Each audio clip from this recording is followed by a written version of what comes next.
Thank you very much, Honorable Speaker. Honorable Speaker, I beg to move that the appropriations bill, I beg to move the appropriations bill, National Assembly Bill, number 27 of 2023, Honorable Speaker. Be now read a second be now read for a second time. Thank you very much. So go ahead. Thank you very much, Honorable Speaker. The essence of this bill that we are moving. Order, Honorable Ndindi. Honorable members, the bill being moved by the Chair of Budget will be allocated no more than 45 minutes. After he moves and is seconded, I'll give an opportunity to the minority and majority leaders, and if need be one or two more, then we move to order number 13.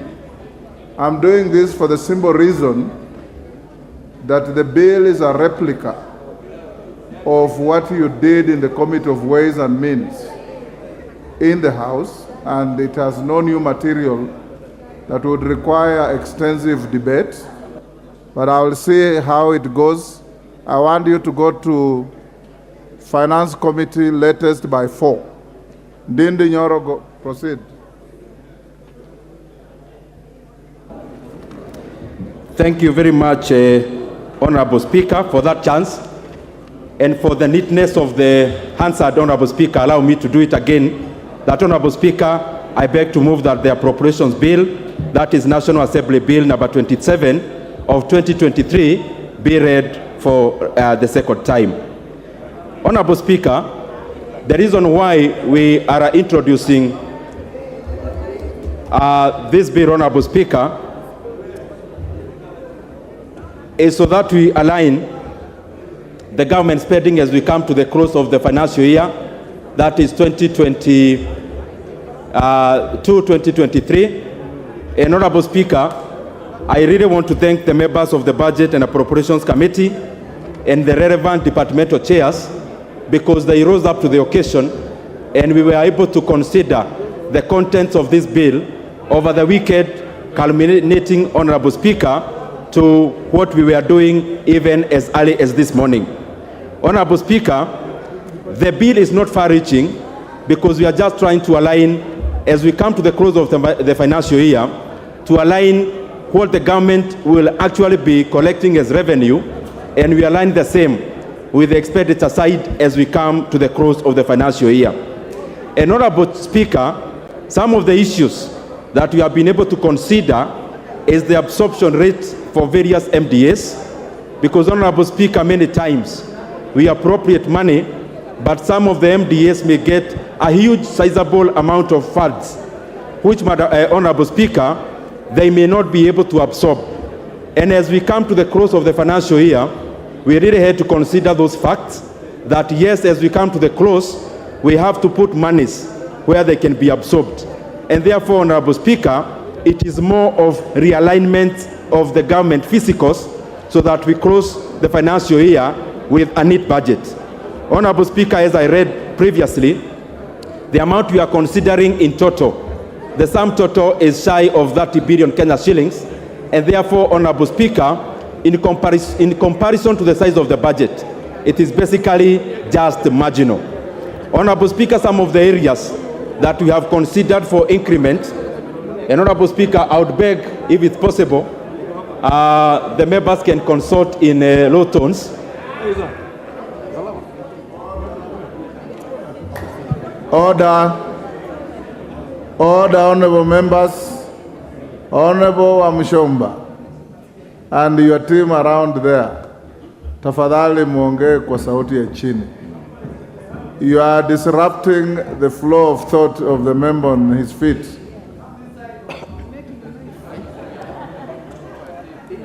Go on. Yes.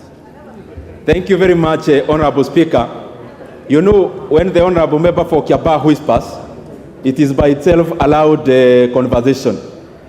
He's very gifted in public speaking and also in whispers. Honorable Speaker, Some of the areas that we considered for increment is, for example, in the sector of water, where one of the projects that have stored for a very long time, called the Dwake Dam, we were able to allocate Kenya shillings 5 billion because they have the absorption capacity as we come to the close of the financial year in June 30th. Honorable Speaker, we have also been able to align a few things in irrigation, in the water sector, in ICT, in security, and several other MDAs in regards to the supplementary estimates number 2. But as I come to the close, because I know we also have very many businesses today that we need to put our thought into and our voice into, I do not wish to belabor the point. But because I have the mic, Honorable Speaker, and some of the things that we said, and especially when we were considering the estimates for 2023-2024, majority of the members of this House were not here. Allow me, because we are still in the budget process, to highlight below, Honorable Speaker, that even as we consider the supplementary estimates, Honorable Speaker, in the year 2022-2023, through the budget that we read of 3.679 trillion Kenya shillings, there are very important things, Honorable Speaker, that I wish to bring to the attention of the members, and especially because by the time we were moving, majority of us, Honorable Speaker, we are already engaged in other things. Honorable Speaker, in the money that we appropriated, and I want the honorable members to listen, over and above appropriating a huge budget to education, we also appropriated, Honorable Speaker, the money that we are taking to Higher Education Loans Board. We doubled that allocation from 15 billion Kenya shillings to 30 billion Kenya shillings. We were able, Honorable Speaker, to allocate monies for hiring of 8,000 fresh graduates to government internship program, where these 8,000 interns will be paid a stipend of 25,000 Kenya shillings. Honorable Speaker, in the same budget of 2023-2024, Honorable Speaker, we were also,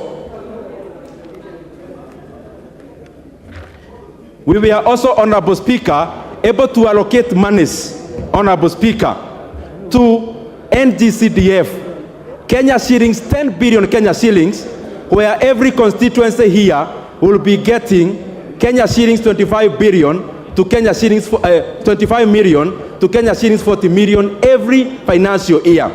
Honorable Speaker, as we move the appropriations bill, which incorporates whatever we were discussing last week, Honorable Speaker, it is important for members to understand that.